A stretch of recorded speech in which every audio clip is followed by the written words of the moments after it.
Live stream. It's live stream now. Thank you. Yeah, thank you.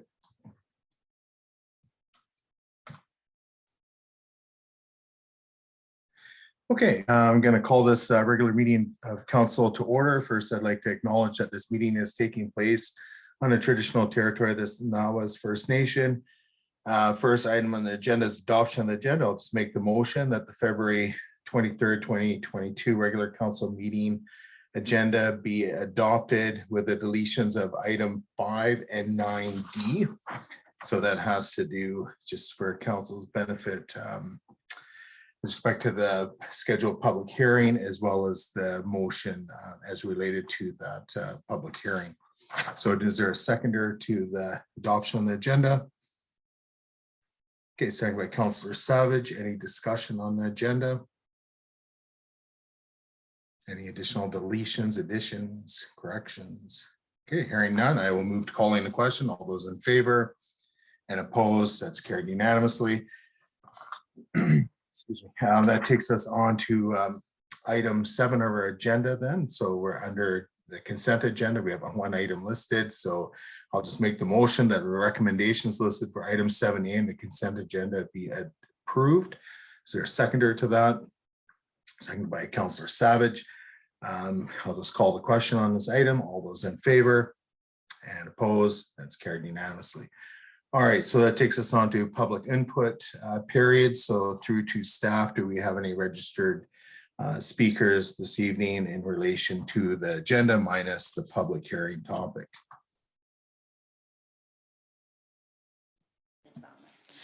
No, we do not have any registered speakers. The architect for the application for the development permit is available when you get to that item. Okay, great, thank you.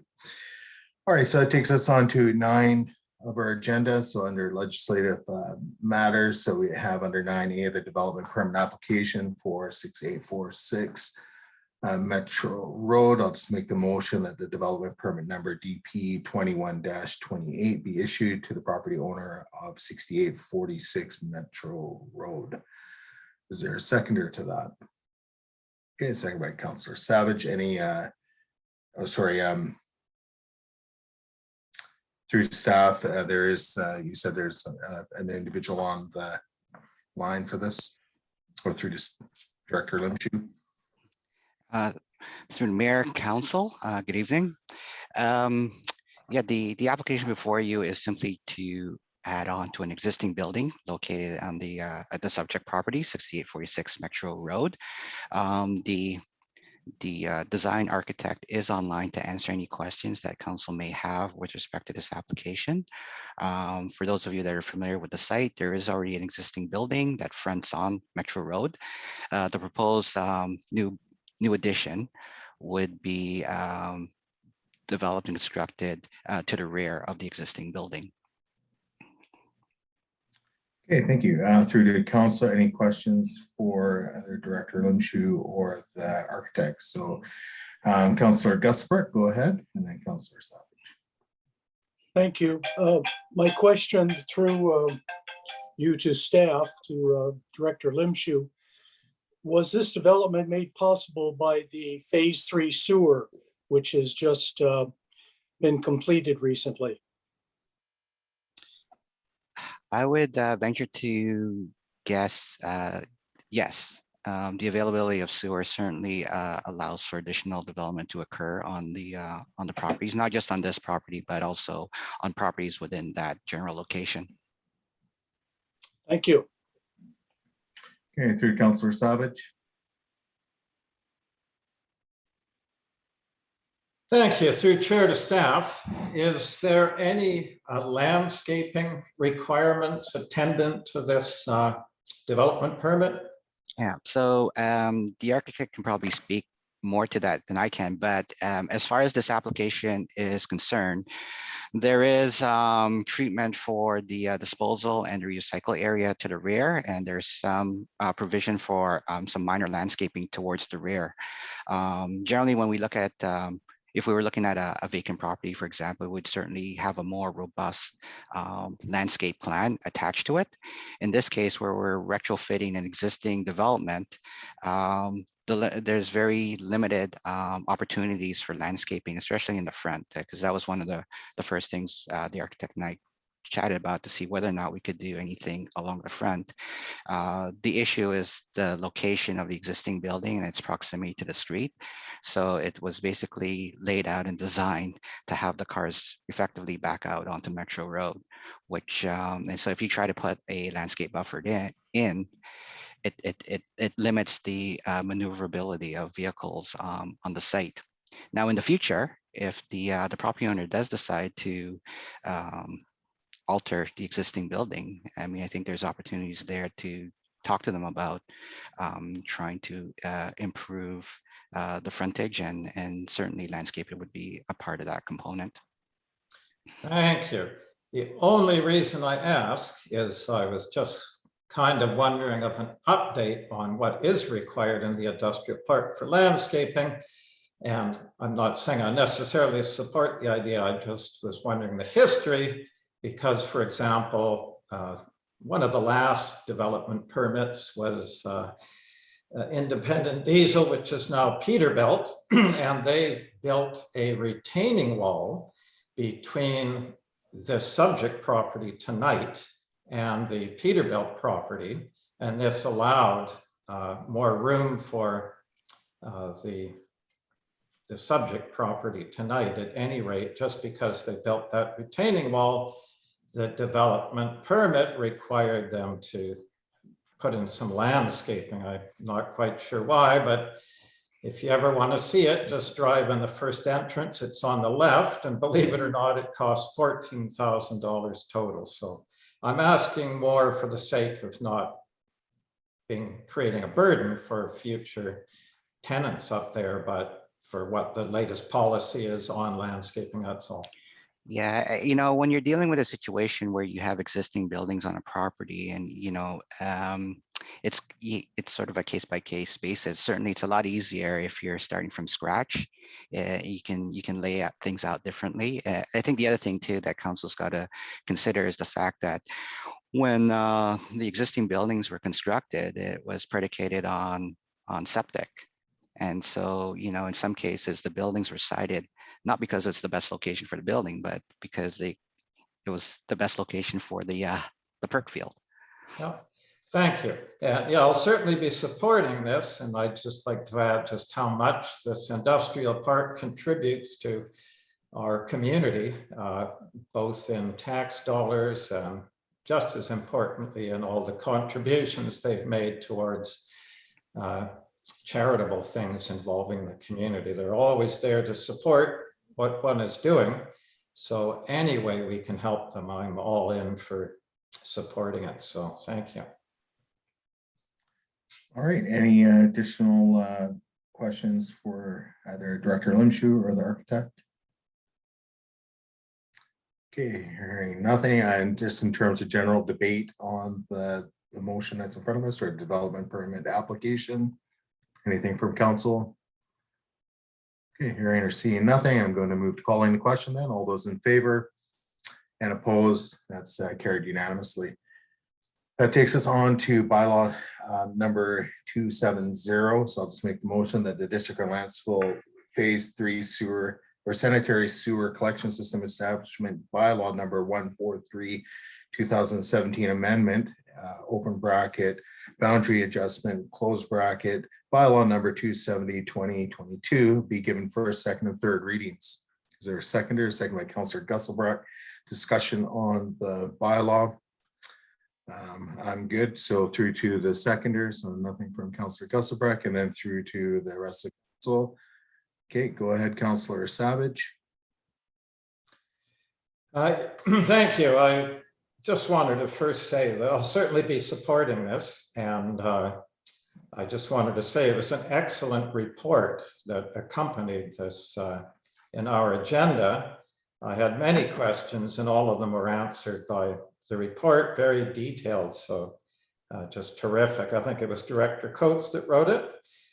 So it's basically what we're doing here is just simply some housekeeping adjustments, excluding some people by their request off phase 3 and including others that have by their request. So it seems very straightforward to me, so I'll be supporting it. Thank you.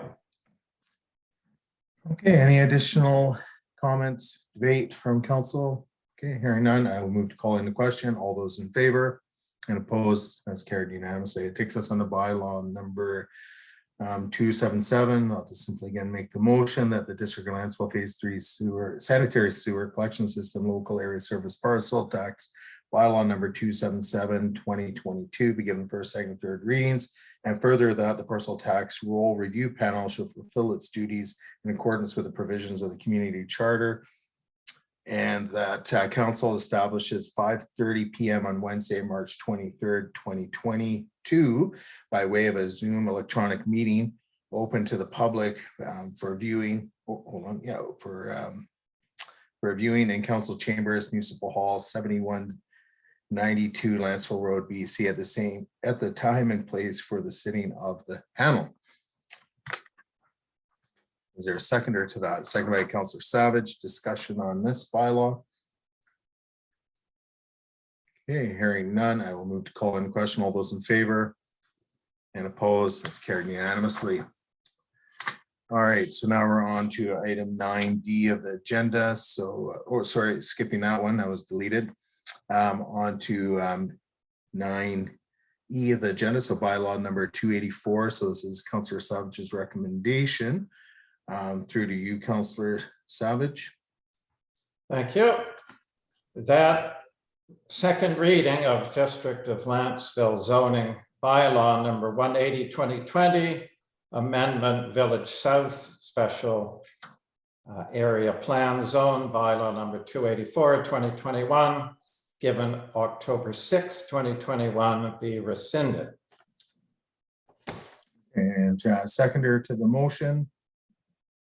Hearing none, or I'll second it myself. And discussion on rescinding the motion. So through to Councillor Savage. Yes, thank you. Basically, first of all, I'll just say we're Point of order. What's your point of order, Councillor Kesselbrecht? I would like to see all 4 recommendations by Councillor Savage read at the same time. They all seem to be related to deal with this issue. So I don't think we need to go through each one separately. Maybe staff could I don't know answer if that's that. if I'm necessarily a wrong. point of order, but I understand what you've asked. Through to Director Coates. Would there be any issue with taking all motions together?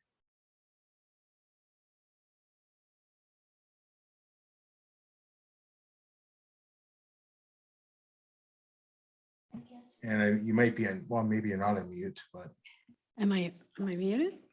now you're good. Now we can hear you. Okay, you can hear me now. Yeah. Well, I think generally you've done the rescind motion separate. Certainly the next 2 could go together, but your motion to rescind would normally be a separate motion.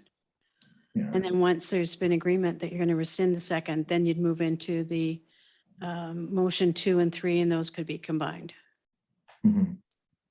Okay, so I think that kind of answers, and that's how I see it as myself. But again, I think that's probably the easiest and cleanest way of doing it. So just speaking to the rescinding motion itself, Councillor Savage, and then we can start a speakers list. Yes, thank you. First of all, I just wanted to assure council, I guarantee I will be voting to reaffirm second reading. So there's no chance I would rescind it and not agree to go back to second reading again. And so what we are doing here is just formalizing what the developer proposed, which is limiting area C to 200 units.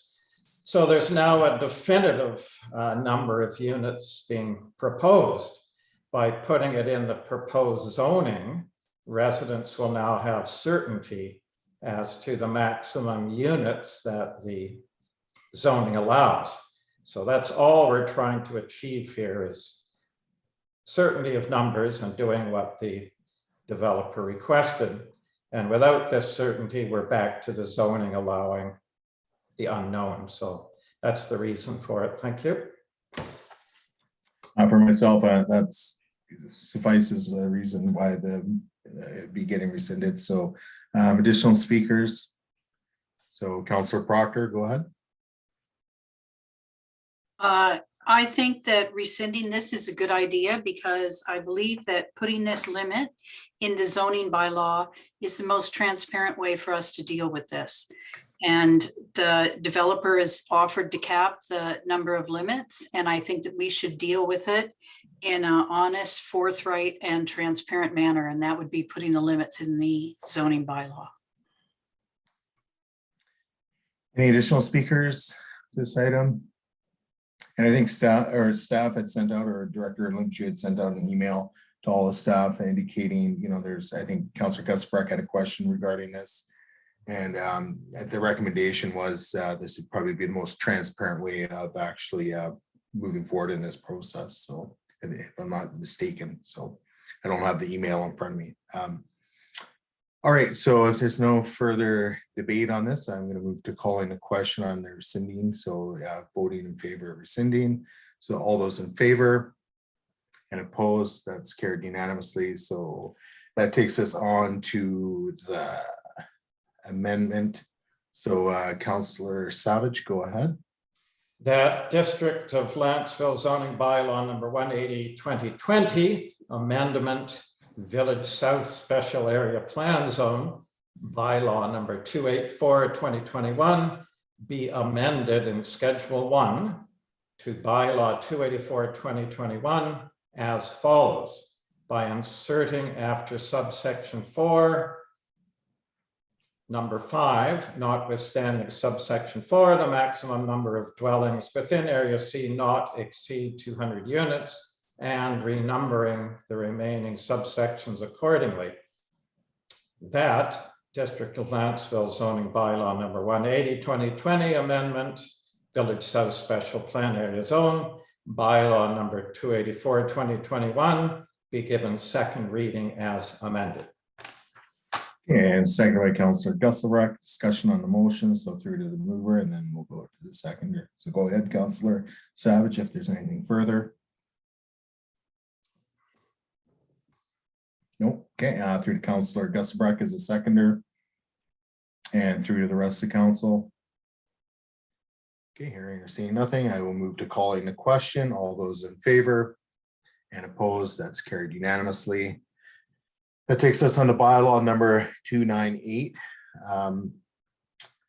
So we have a staff report in response to the January 12, 2022 regular council meeting. And it was with respect to referring this motion. So in the motion, I'll just read it for the benefit of the viewership. So that the second reading of the District of Lantzville zoning bylaw number 180/2020 amendment miscellaneous bylaw number 298/2021 be rescinded. So that's already on the floor. No mover or seconder required. Any debate on this? Through to Councillor Savage, go ahead. Yes, thank you. This is nothing major in my mind. It's just a small change. And it's just basically for me, for economic reasons, that we would be allowing automotive repair on half acre or bigger. It's usually there's good rates at these home businesses where someone on the side who's a mechanic does a few cars, now and again, could be on weekends or evenings and so on. Just to help out with their family budget is generally how I've seen it done. And it's helpful, as I say, for families in Lantzville, because it's a short distance to drive. It's just easier all around, and you can leave the car home, easily get a ride home, wait for it to be fixed and so on. So Yeah. Councillor Savage, I'm just gonna interrupt. We're not debating the actual amendment. We're just stating a reason for the amendment. Or sorry, the rescinding of the bylaw. That's all. So- Yes, well, I thought we'd include kind of my reasons for rescinding it. Otherwise, there may not be a reason to rescind it. That's all. Well, I think the reason would be to consider the automotive repair. That would be the reason for the rescinding. All right, thank you. I can't recall whose hand went up first, but go ahead, Councillor Proctor and Councillor Gasper. Councillor Gasperbach's hand went up first. Okay, go ahead then, Councillor Gasper. Thank you. We've kicked this this particular portion of our bylaw around quite a bit, the automotive repair. And the way it reads now in our bylaw is that it's only permitted on a parcel at least 0.8 of a hectare in area, which I believe is 2 acres. There was a lot of debate on this several months ago. At that point, at some point after that, I believe it was Councillor Savage, asked staff, and we agreed that staff come back with a report as to what other municipalities are doing in the district, in the regional district, with respect to automotive repair. I'm not satisfied with the report that we received. I think there's approximately 3 paragraphs in the report, which basically talked about the city of Parksville, town of Qualicum Beach, city of Nanaimo, and the regional district. And in 3 out of 4 of those areas, the minimum size was larger than 0.5 of an acre, with only the city of Nanaimo being 0.5 of an acre or larger. Yes, I'm not set. point of order, please, Mayor Swain. Yeah, go ahead, Councillor Savage. Yeah, excuse me for interrupting. I just feel that you set the precedent of me talking to the value of reducing or not reducing the area of land instead of speaking just to the rescinding. So Yeah, I'm here's getting close to jumping in on this one anyways, Councillor Savage. I think we have to be careful that we're not debating the actual, what follows, or which would be Councillor Savage's recommendations. It's just whether or not council wants to consider rescinding the bylaw. And I think we all know why we'd be rescinding the bylaw, to consider Councillor Savage's recommendation. So it's in the report. So we just have to be careful not to get into debating Councillor Savage's recommendations, and just stick to, we know why, we'd be rescinding the bylaw. There's no other motions in our agenda. So with that being said, unless, you're speaking directly to, why you can or not, or why you will be or not, or will not be supporting the rescinding, that's fine. But let's not debate the actual Councillor Savage's recommendations. So. Yeah, as I started off my comments by saying I'm not happy with the report. And at this point, I would like to refer this motion back to staff for a more fulsome report, perhaps some other municipalities similar in size to Lantzville, so that we have a better idea of what similar sized municipalities do. So I am making a motion that we refer this motion back to council. Or pardon me, back to staff. So through to Councillor Gusbrack, what you're referring is the rescinding motion. That's all that's on the floor at the moment. That's correct. Okay. All right, so we have a second. Could you just repeat the purpose? So it was that council refers the motion on the floor to staff to provide a report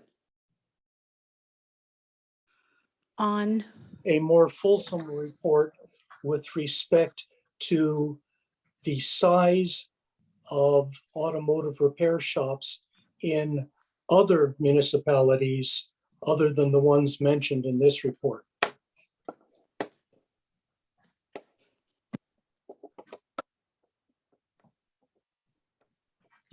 And that was seconded by Councilor Proctor.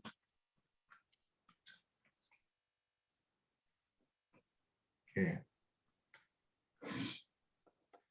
So through to council, in terms of debate, really it's for the reason why we're referring, and then it would be, could be time and date, so.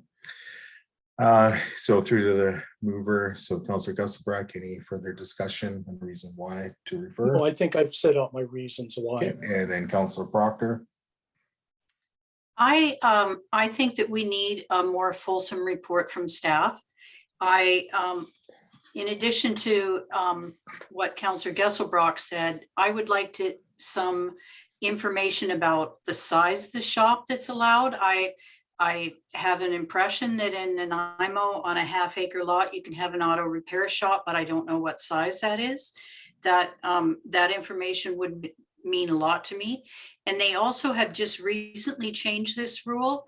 And I was hoping that we would get some anecdotal report from how the change has gone in the city of Nanaimo, because I've seen things in beefs and bouquets, not that I make decisions based on what I read in social media or in beefs and bouquets, but people are concerned about the auto repair shops on half acres in Nanaimo. So I would like some more evidence on that as well. Thank you. Okay, and through to the rest of the council. Okay, Councilor Savage. Yep. And yes, if the report could also consider, please, when the business license is issued, it can be made clear that if there are complaints from the neighborhood, the license will not be renewed the following year. Thus, it would be in the interest of the business to keep the neighbors happy. If perhaps the report could speak to that, if that's a feasible mechanism, so that each year you have to prove you're not bothering anyone, and thereby giving us all assurance that we're not ending up with a problem. Thank you. Okay, anything further from council? Hey, Director Coates, go ahead. Yes, rather than including that, well, I guess we didn't include it in the motion anyway, but the suggestion that it be based on the renewal of the license each year would be based on whether there was a complaint or not. That wouldn't fit with the legislation. The legislation provides very limited reasons for which the district cannot issue a license or suspend a license, and that would not be included in there. Thanks.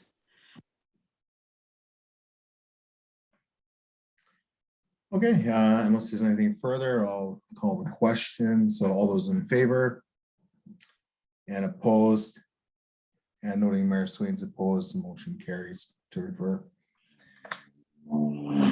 That takes us on to item 12 of our agenda. So we have under new business, Mayor and Council verbal updates. So we can start with Councilor Gusselbrook. Thank you. Nothing to report today. Okay, and then Councilor Proctor Nothing to report. Thank you. and Councilor Wilson. Nothing to report. Councilor Savage. Yes, thank you. Often on council updates, I bring up things that have recently happened that I hear from residents about and so on. And so tonight, I just wanted to bring up, there's been a number of Village South advertising signs which were erected along Ware Road and Lantzville Road. There's been a lot of talk about them. And they're not official notice or rezoning signs. They're picture signs of the development. So through chair to staff, wondering, did the district give the Village South applicant permission to put up these advertising signs? And if so, when, please?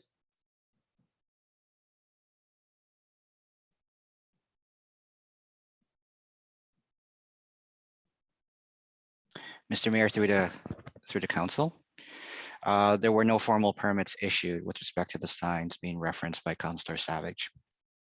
Okay, so if these signs are in contravention of any bylaws, will they be requested to be removed then? You will certainly have it. Sorry, to say we will certainly have a discussion with the property owner about those signs. Great, okay. Thank you very much, much appreciated. Okay, that's it for my update, except one other thing, please, and that is this weekend. It was sensational at the beach. There was some orcas and the sea lions were just 20 feet off the shore rocks at Sebastian Beach there. So just a heads up to the community. It's generally in March, we get our run of herring, and it was just spectacular last year with just the immense amount of seabirds and life in the ocean down there. So keep an eye out for it. Thank you. For myself, nothing major, just recognizing it is Anti-Bullying Day in Canada, so hence the pink shirt. But other than that, that's the end of my update. So under 12B, we have the Pierce Woods Marine Park. So notice motion was given on the during the February 16, 2022 special council meeting. And then we have Councillor Gusselbrecht's recommendation as follows. So through to you, Councillor Gusselbrecht. Thank you. My recommendation is that the 2022-2026 financial plan be amended to bring forward the $75,000 budgeted funds for a Pierce Woods Marine Park master plan in 2023 to be undertaken in 2022. And further, that staff develop a terms of reference to come back to council for their consideration and for authorization for staff to engage a consultant. Is there a seconder to the motion? So second by Councillor Proctor. Discussion. So through to you, Councillor Gusselbrecht, and then Councillor Proctor. Thank you. We're all waiting to when this park will be open to the public. And I have a question through to staff because council has spoken about this. Question through to staff, what can you tell us is happening and what problems, if any, or what other steps need to be taken in the road to getting the park open? Your worship, through you to council. Other than that, having the park plan done, there's nothing. You know, there's some liability issues that there's 3 things that council has budgeted for. We're going, MIA has gone and toured the site with our public works staff. There's some upgrades that have to be done before people are allowed into the park. So until that's done, people aren't allowed into the park at all.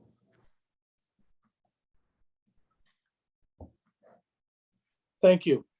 So we had set aside money, the $75,000 for 2023, and my motion is that we include that in this year's budget and that we require staff to bring back a terms of reference to council for our consideration on how to open the park, what needs to be done, what steps need to be taken. And secondly, to authorize staff to hire a consultant. Why a consultant? I think we all know that we'd like public input as to how the public views this park, what they would like to see. And by hiring a consultant to carry out those surveys, to liaison with staff, as well as other stakeholders in the area who may have an interest. And so that council, whether it's this council or next council, has a clear mandate, or at least a clear understanding of the steps that need to be taken and the public's perception as to what they would like to see down there. Thank you. Okay, and through to the seconder, Council Proctor. Thank you. I have a question through you, Mayor, to staff. Is the 75,000 that was budgeted in 2023 to undertake the consulting? Excuse me, I have a tickle in my throat. Is that coming out of taxation, or will that be grant money? Your worship, through you to council, it's grant money and reserves. Thank you. I will be supporting this because I think it's important for us to get as much public input as we can, and especially on something as important as this big waterfront park. Okay, additional speakers on this item? Okay, go ahead, Councillor Savage. Yes, CAO Campbell, could you repeat your answer, please? I didn't quite hear that. Say if it's tax money or. Your worship, through you to council, possibly Director Hare can respond to that. Just so I'm absolutely right. Yes, your worship, through you to Councillor Savage. Part of the funds were coming from the UBCM gas tax fund, and I believe there was a little bit coming from one of the park's reserves. I'd have to go back and take a look in my financial plan which one, but it was coming out of a combination of those two. Thank you. And follow-up question, please. Is this 75,000 all for the budgeted all for the parks consultant? It is. That 75,000 was budgeted for a Pierce Marine Woods Marine Park master plan. Yes, in 2023. Okay, and the second question through the chair to staff, please, is the public is currently not allowed to visit the park property. What is just sort of the earliest estimate date they could visit the park property, please? Your worship, through you to council, don't know that. We'd have to get the consultant on board and have a discussion with him, have the terms of reference. First of all, coming back to council for council review, consideration, and either amendment or adoption, and then contacting a consultant and then getting that information back to you. Yeah, no, but I mean, just a rough ballpark, like for example, by next October, for example, would it be at all possible to be ready by then to be for the public to be on? Your worship, through you to council, can't answer that at this point. Even a ballpark. Okay, well, I'm going on the assumption that the public will not be allowed on the park as they're giving feedback for this proposed consultant. So I'm very opposed to this. This was originally, this idea of the master plan and the budget was originally slated for 2023. I thought that was a good idea because this would have given time for the public to have all the, the basic, any liability issues looked after and so on. And I want them to see the park and so on before they can give input. It's absolutely impossible to give input on something if you've never seen the park. I don't know how you'd possibly do that. It certainly wouldn't be as good as input as if they'd visited the park so they would know what of which they were speaking. And so I don't know how a consultant could conduct a public process of what residents might like to see in the park. And why is public input so important? Because just look back at anything you've ever done in your life. There's always something someone else will know that you don't know. And no matter what you're doing, and you might get 10 pieces of input from the public, and one of those things could be something that no one had thought of. That's why it's important. Plus, it's important, we want them to feel this is their community park and not a top-down plan that's being done. It should be, when you do things top-down, it's low standard. When you do things grassroots up, it's far higher standard. So that's why I want it delayed until they can get an absolute full picture, enjoy the park, even if it's for a full season. Then they can decide, once they've been there, well, we missed kind of having this, we'd like to see this. We really appreciated it being left like that in another spot, and so on.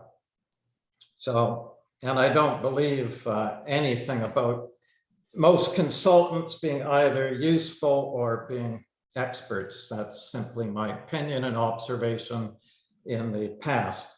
The only thing I believe about consultants most consultants with engineering reports being accepted is they overcharge by about 2,000 to 3,000%, and that's not an exaggeration on my part.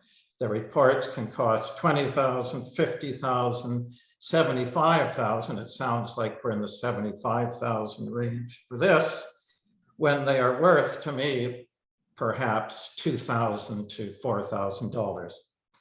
And if we're contracting yet another consultant, the scope of their work should be to attend one council session and describe the things they recommend for the park in their experience and things to avoid. That way we're paying for one day's work instead of up to $75,000 for a fluffy report. I've read so many of these reports over the past 20, 25 years. I just have, quite frankly, no use for most of them. They don't give me much at all. So I really won't be supporting this for those two reasons. One is the money is absolutely far, far beyond anything that I would ever consider paying for a consultant. And the second reason is the timing. You can't do an adequate public input when they haven't even seen the park. So it's premature. It's putting the cart before the horse. So I would urge council to leave this as it was originally in 2023. Thank you. So as first time speaker, I'll speak to it next, and then I believe it was Councillor Gusselbrecht and then Councillor Proctor after that. So just give me a second here. All right, yeah, so for myself, I'm finding this to be extremely premature in the process moving forward with this motion. You know, I can support, you know, developing the terms of reference, but that's just about it. It is my understanding that you won't be able to set foot on probably this parkland until probably the end of this year. There's works that need to happen prior to anybody going on that property. And I think if we're going to undertake any serious planning efforts with respect to this, then we would try and have it so it's open to the public, so people can actually go and walk on that land, or at least access that land. Maybe there won't be a parking lot down there or anything to that nature, but I think it would definitely allow people to get down there and experience the land and try and figure it out. I think that something that we are probably overlooking quite a bit is even just trying to garner some resident input through an event like Minetown Day. It's very simple for the district to set up a tent and use the Park and Rec Committee to basically attend the tent and get some feedback with respect to what kind of park we'd want to see. I don't think we need to hire a consultant to do the initial work on this piece or in this park. You know, I liked where the $75,000 was originally, or where it is still now in the 2023 budget. That seems to be the most logical spot to have it, because at least then we'll be in a position where, you know, we can go and look at that land. Maybe we can set up bus tours. I don't know, just something to get people down there to experience the land. But this is way too premature. You know, it's just that. So I'll leave it at that for now. I'm interested in hearing further debate, but to me, this just feels like a complete rush job, and I will not be supporting it. So Councillor Gusselbrecht, go ahead. Thank you. I think a tent at Minetown Days is a great idea. And hopefully the persons who are organizing Minetown Days will take that into consideration. If people, you can fly a drone, you always can walk along the beach and look back. So no, that's a good idea. With respect to Councillor Savage's comments, I don't know where to start, except to say I disagree with all of them. I think this proposal is a rational and logical way to get the ball rolling on this park. I mean, there's lots of considerations, starting right with insurance.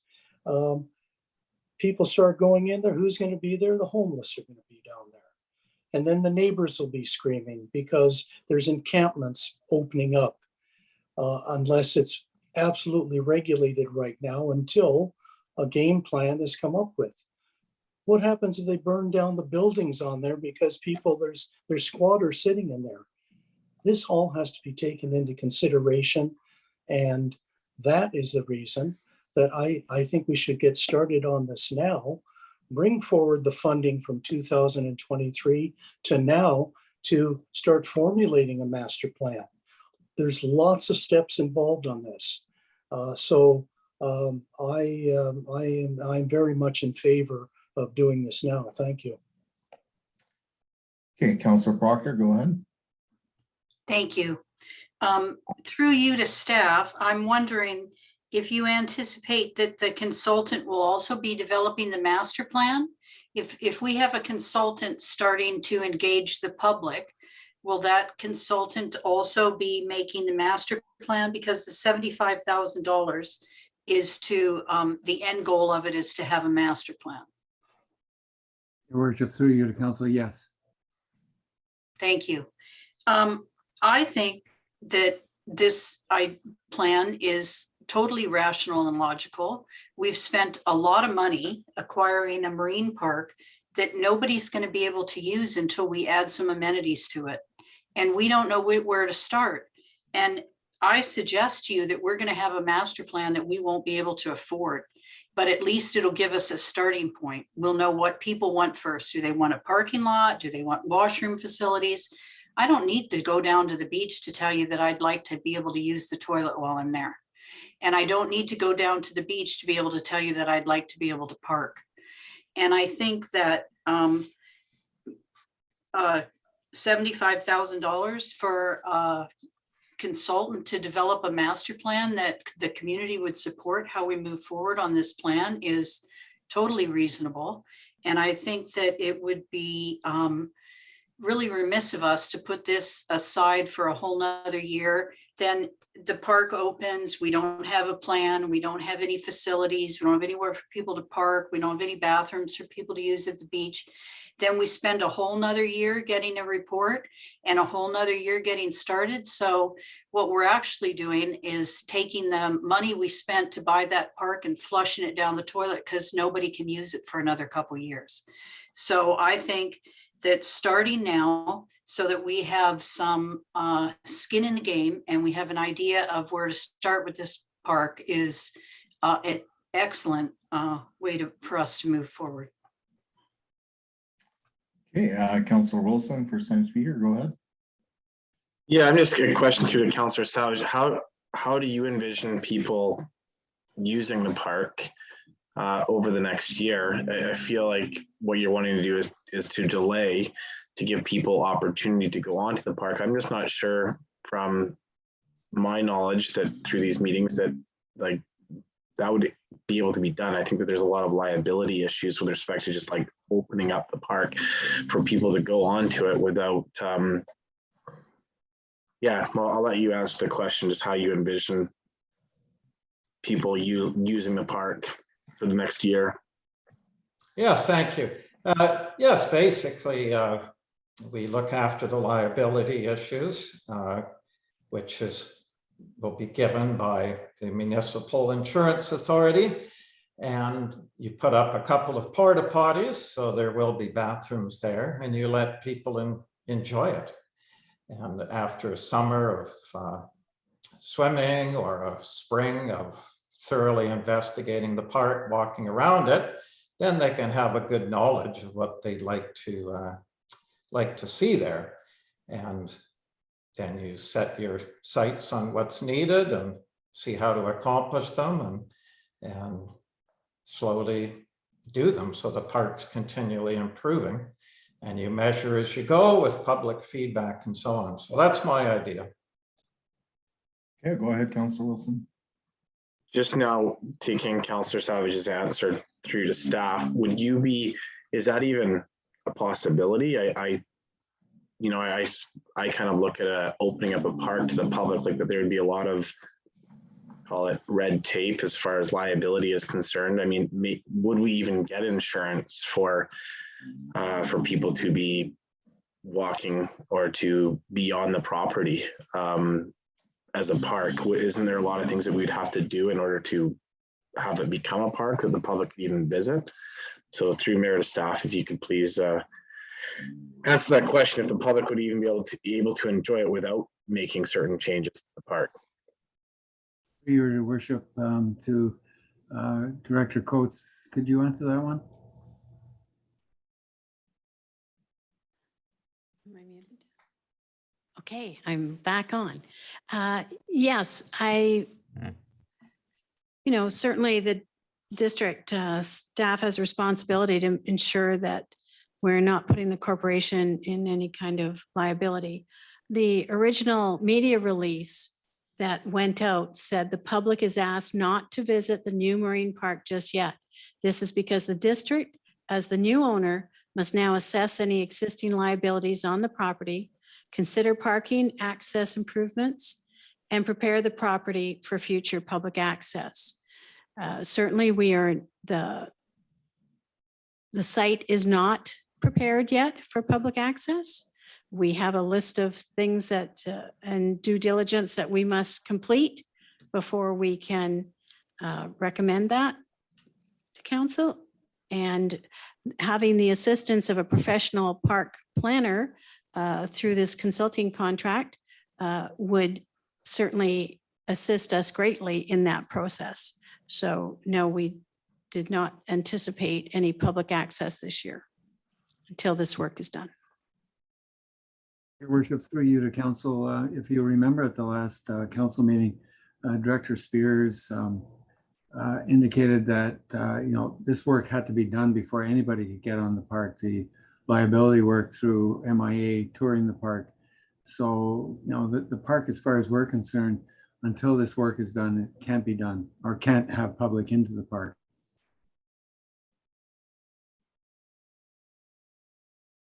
Yeah, thank you. That's pretty much what I thought. Thanks.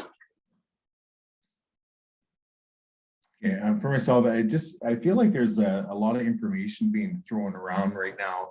And I don't know if honestly, we are all on the same page in terms of what information is correct and so forth. To me, I want to make sure that it's clearly understood. This park is not going to be open this year simply because of the what's been identified for works that needs to occur this year. And that has nothing to do with what's this motion in front of us.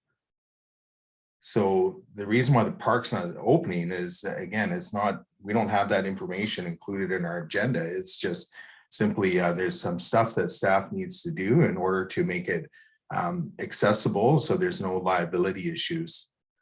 In terms of something else I've heard is like I haven't been personally concerned about having homeless encampments down there and so forth, but from my understanding, staff will be going down there and checking the property, and apparently I believe staff already is checking the property on a regular basis to make sure no such things are happening.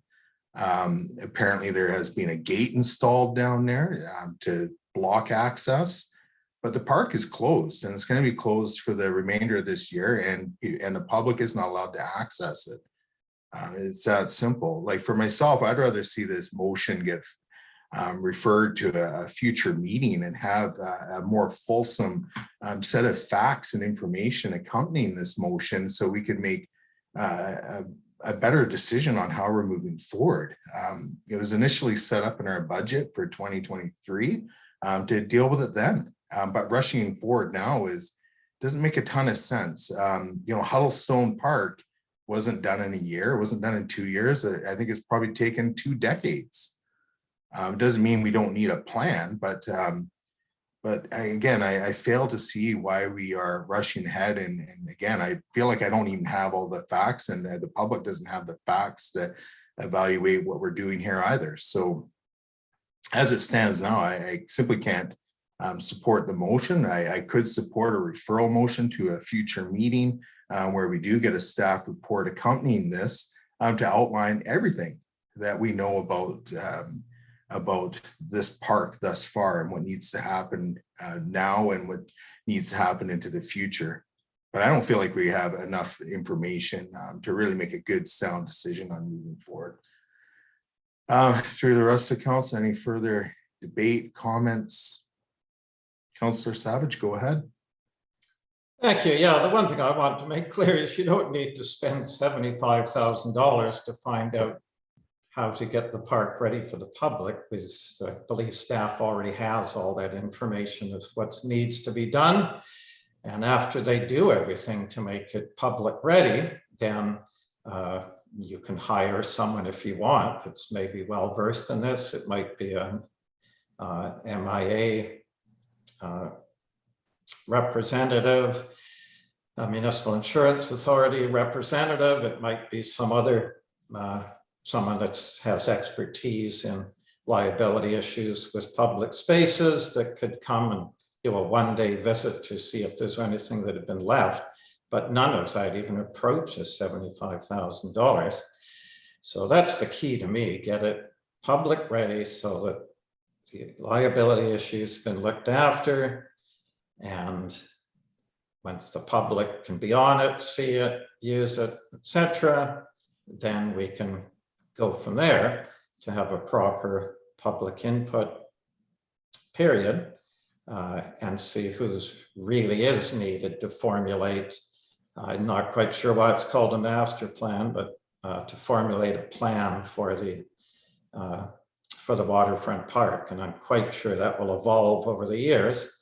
So that to me is, I like doing things properly and let people see it so they know what they're talking about, first of all, and go from there. So I'm seeing this $75,000 consultant mixed up with, you know, getting the park at its minimum ready for the public. And that's, I don't believe they should be mixed together. We should just be focusing on the minimum to be done so the public can go on. And it's hardly like our first public space, the end of Lavender Road is known to be public now. That's got some area there. So not a lot is needed to be done to get it public ready, or not as much perhaps as people think. And in terms of security, one idea is it works the best I've ever found is you get neighbors to be the watchdogs of the property, and they phone the district the second there's a problem. That's 24-hour security. Thank you. Yeah, Councillor Wilson, go ahead. Sorry, I just want to confirm. I thought we weren't asking this consultant to do the bare minimum. We were wanting a master plan for the park. It was to me it looks like a pretty, you know, we're hiring a professional. In this case, it's a park that's going to last the community forever. So I don't think this is with all due respect to Councillor Savage's comments, I don't believe that this is a bare minimum report that's going to just allow people to get onto the park. I'm assuming that this report will actually start out with the and also grabbing getting public input, and just in a staged process for Lantzvillians to be able to start using it. That's my understanding. I'm not looking at this as a bare minimum, and sorry, but unfortunately, when we're trusted with the municipality, I don't think we can trust neighbors to be watching over this park. Again, with all due respect, I think that we need to be stewards of making sure that this park is protected and not relying on neighbors to do it. Although I'm sure neighbors will look over it, I don't think that we should be relying on that in this process. So, and that's all I have to add. Okay, Council Proctor, go ahead. Thank you.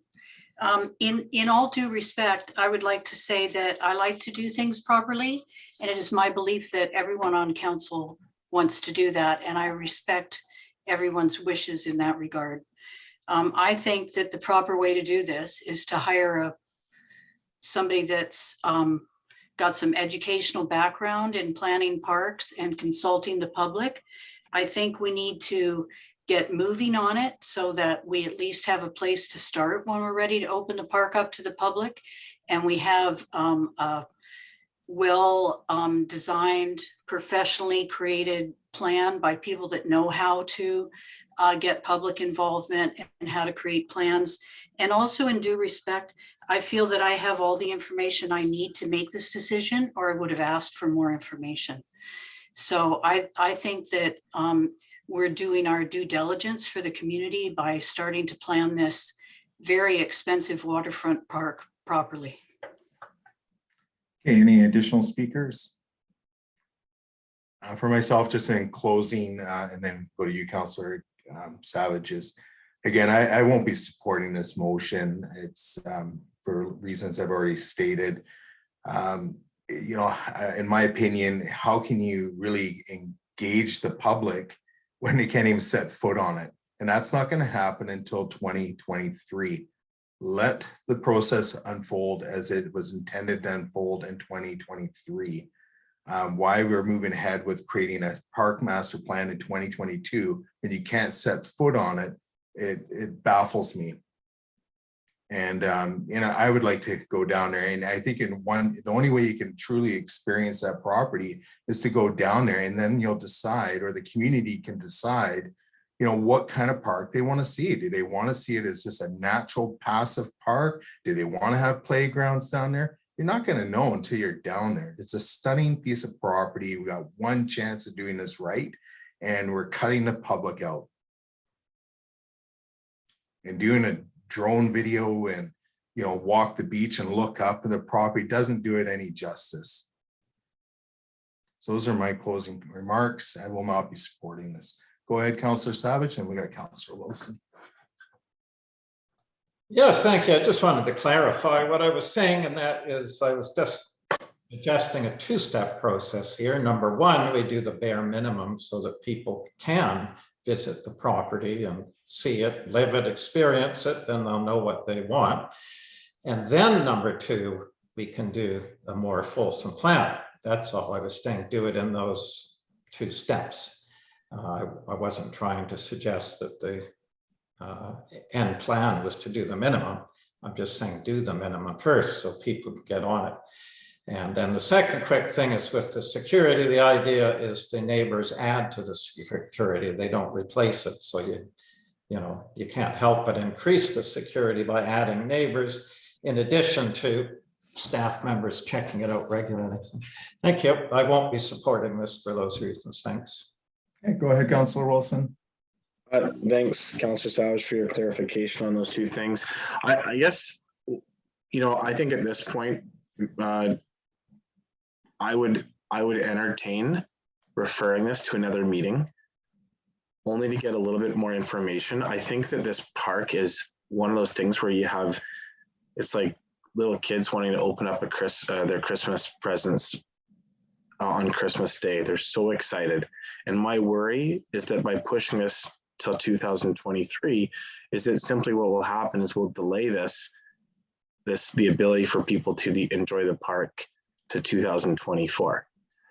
I think that what would be super ideal in this whole situation if there was a stepped process to this, where you do need to hire a professional, because that professional is going to lay out the necessities that we need to put in place to enjoy the park.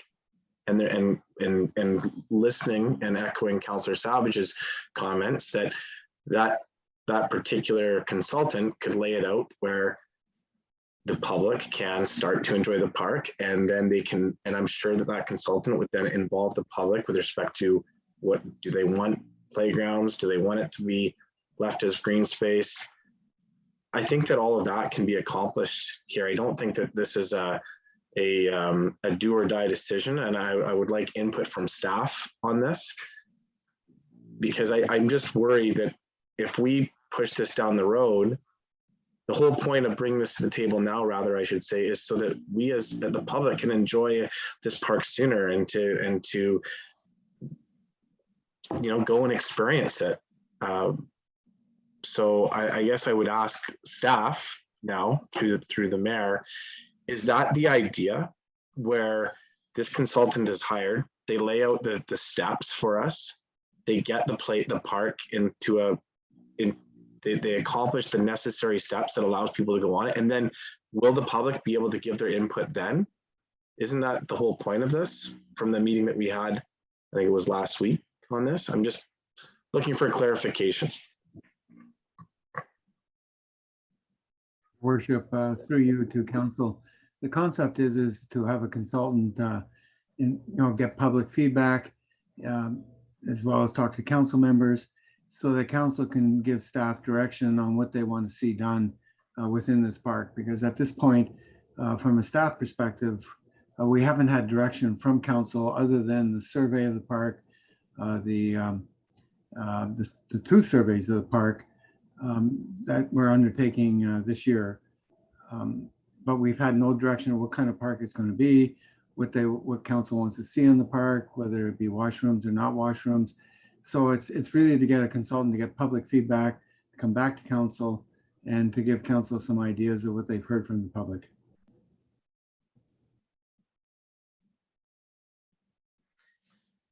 Okay, I see Director Coates, you have your hand up. And then there's Yes, I just wanted to reassure council that, these are parallel processes.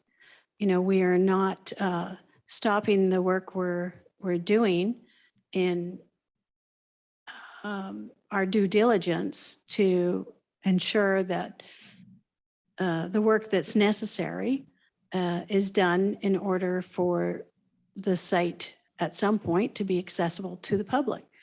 So the working on the one does not preclude working on the other. They are parallel processes. Your worship, if I may interrupt, it's going to take probably several months before we get terms of reference back to the council. Council will consider those terms of reference, have input in those terms of reference, and hiring consultants. So it's not a process that we're suggesting as staff that be a quick process. It's a process that's going to take months to get a consultant to get out to the public, to start get public input back on the park.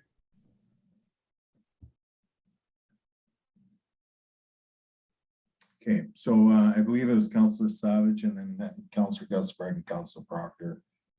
Go ahead, Councillor Savage. Yes, thank you. If I may offer a compromise with Councillor Wilson, and that is we go ahead and hire the consultant, but we ensure that the stage of the process where the public is giving input is not done until they can access the property. So the first phase of the consultant would be they would come up with what they felt was a plan and the necessary things to get the minimum amount of things for liability and so on to get the park ready for the public. Phase 2 is they allow the public to enjoy the park, see it, visit it, and so on. That can be done in any season whatsoever. And then during that phase, he gets all the public input. And then phase 3 would be after that public input, he would then come up with what he felt was the best plan moving ahead. How does that sound? I mean, that sounds good, but that's what I thought was always the plan. So I thought from the meeting that we had last week, I actually thought that was the plan. So I thought that's what we were voting on. Well, I could support that. So thank you. So Councillor Gusselbrecht and then Councillor Proctor. Well, I think we've had quite a bit of debate on this. I'll wait till I hear Councillor Proctor and then I'll be asking that the question be asked. Okay, go ahead, Councillor Proctor. I believe your hand was up unless you have chosen to withdraw. Thank you. The important thing to me about this, and is that we have some idea of what it's going to cost to get that park open. And I think that whoever's making the budget decisions next fall is going to be faced with that. And I think that by hiring the consultant now, we would have an idea of what it was going to take to open up the park. And I don't think we need to decide tomorrow if there's going to be a playground or not. I think we could decide 10 years from now to add a playground. But at least where the basics to get the park open and useful to people. Like right now, we're saying no one's going to have use of the park for a year. And then if it takes a whole nother year to do the consulting, it's going to be like 2 or 3 years from now before the park is useful with whatever. I suggest people might want some parking. They might want a bridge so that they can drive their car to it. They might want some washrooms so that those basic amenities can be budgeted or not by whoever's making those financial decisions next fall. To me, I think we would be remiss to not put that on the table for consideration in the fall, because then we're just pushing off and pushing off. The 31 years I've lived in Lantzville, I've wanted a marine park the whole 31 years, probably every minute of each one of the 31 years. So now we have it in front of us and we're going to push it off farther because I'm not sure why. So I think that getting the consultant going with how we can get people using this park as soon as possible, it would be the logical and responsible thing to do. That's my opinion. Yeah, I did have a kind of a question or clarification question. You know, as the motion is read or is reads, it is to create a master plan. This isn't some just temporary plan, just you know, how can we get the park open? This is how it lays it out for, you know, it could be how we implement it over the next 10 plus years. It's not just, okay, we're going to do a soft opening and then we'll come back and revisit in 5 years and do another master plan. This is the, you know, unless I'm wrong, staff, this is kind of like our water master plan. It lays it out for the future. This isn't just a 2-year, 3-year plan. So I think what would be best, again, is I think if we refer this motion on to a future council meeting, have staff bring back a report that outlines a lot of the things we're talking about, and also for the public's benefit, they understand what's going on with respect to the park and what works need to occur prior to it opening. And it will open likely in 2023 and people will be able to access it, but it may not have the full layout as or everything in it we would like to see, and maybe what would be in a master plan, which would lay out maybe the next 5 or 10 years worth of works, similar to what's happened to Huddlestone over the years. You know, we didn't get a gazebo all in one day, and we didn't get power and water all in the same day either, or the same year, maybe not even in the same decade. But anyways, I see Director Coates, your hand is up. Yes, I just wanted to reiterate that staff are not in a position to speak at a public meeting about liabilities or due diligence steps that need to occur prior to Yes. this opening. As well, to reaffirm that the motion is for staff to develop a terms of reference and bring it back to council. If council at that point feels it's not the terms of reference that you want to see, then that's the point at which you would have something with some detail in which to debate. You know, we're at step 1. We're looking for authorization to start developing a terms of reference, and then the motion is that we would bring that back to council for the consideration and authorization for us to issue a terms of reference, a proposal call. And can't emphasize enough the importance of using professional park planning professionals to guide us in this. And just as with every other master plan that we have and park plan that we have, trails plans that we have, those get reviewed regularly. They're developed through a public process. We're very early in this assignment, I guess. Okay, so I kind of lost track of who had their hand up and who didn't, but Councillor Savage, go ahead.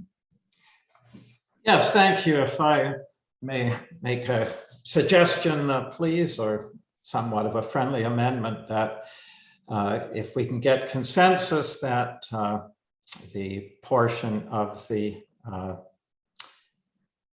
public process is not done with this consultant until the public can access the property, then I'll support this. And that way we're going ahead with the motion. It's just with the understanding when staff do their terms of reference that the public input portion of it won't happen until the park is accessible. And I think that solves everything, because that way this consultant can give his thoughts on what might be needed doing as a bare minimum and so on, if staff feel that's helpful. But that's all. If we can just do that, and that was, I think, Councillor Wilson's idea of the way it was going to happen, then if we go ahead with that and they can come back with the terms of reference with that included in it, then I think we've got it solved. Thank you. Okay, Director Coates, I see your hand is back up again. Yeah, just briefly, again, it's important that we are getting the best benefit of professional advice on park planning. And if we are predetermining what their proposal should be when they're submitting it, we're losing that benefit. Yes, So we issue out an RFP. Hold on, point of order is being called. So okay, I'm sorry. Councillor Savage, go ahead. This is going beyond just information from staff. This is entering the debate and undermining my. Okay, so Councillor Savage, So I have every right to make a suggestion as a compromise to get us all on board with this. And the first thing that happens, it's being undercut, undermined, and not even given a chance. I'd like to move ahead so we're all on board with this. And I've come up with a way to do that. So I would appreciate the chance for this to happen. Thank you. Okay, so Councillor Savage, your point of order is noted. I think staff is just trying to offer some supplementary information without entering into the debate. I think at this point, if you have an amendment to suggest, then you need to suggest your amendment. Okay, thank you. So my amendment is simply in the form of giving staff direction for the terms of reference that the public input portion of the consultant's work will be during a period when the public can access the property. Okay. Okay, so through to staff, I don't know if you captured that amendment. Yeah, sorry, no. I just wanted for clarity, it's that the motion on the floor be amended by adding, and it's adding after terms of reference.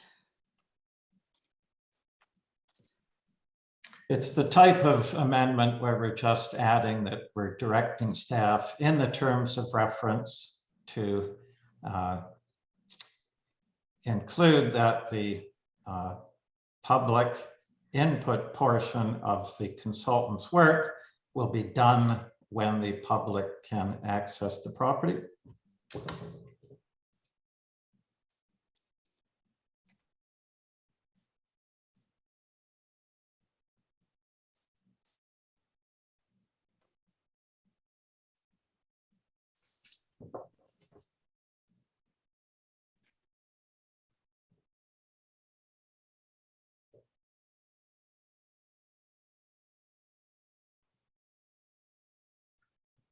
Okay, so what I've got now is that the motion on the floor be amended by adding after quote terms of reference, the words quote, including the public input portion of the consultant's work to be done when the public can access the property.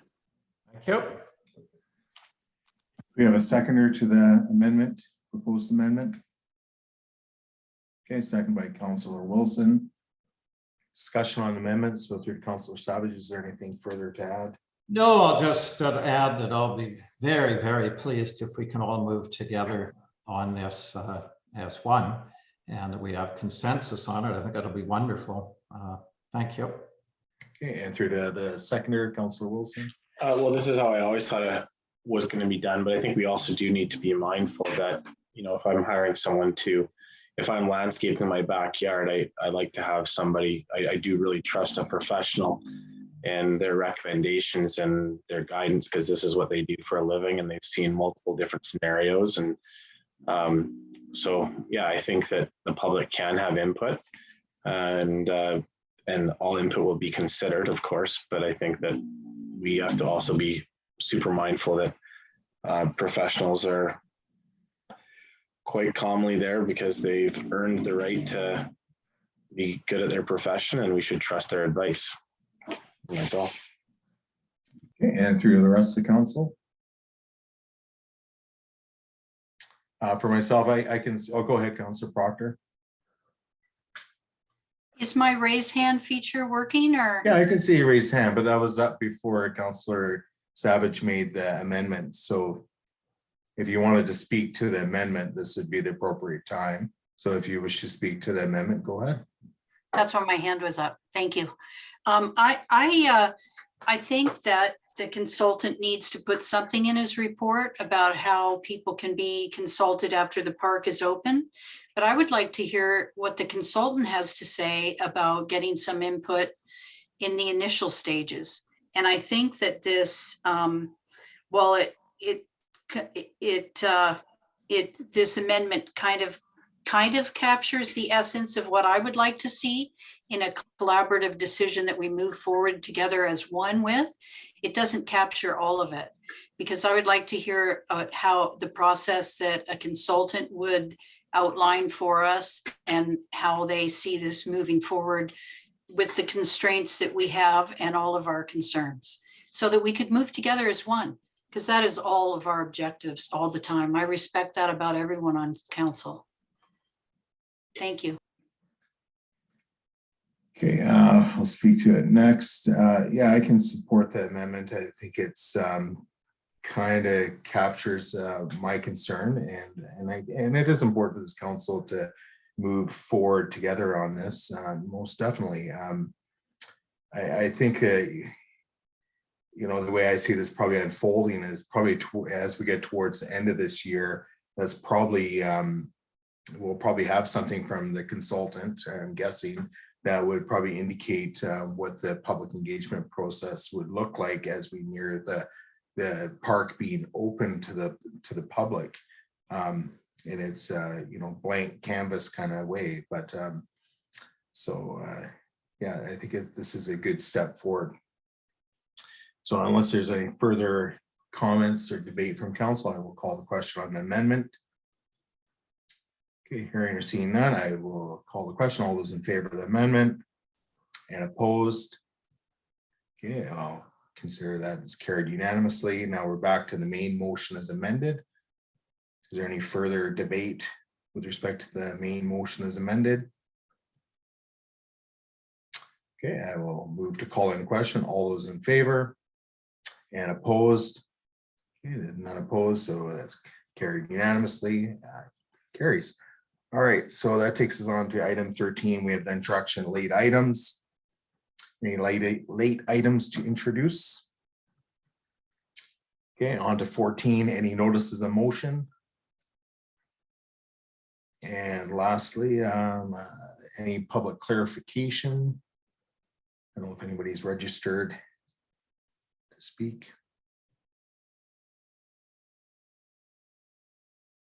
Okay, I'm not hearing anything. No, there was nobody registered to speak. Okay, thank you. We've gotten through our agenda, so I declare the meeting adjourned. Thank you. Thank you, and thank you to council for working on that last item together.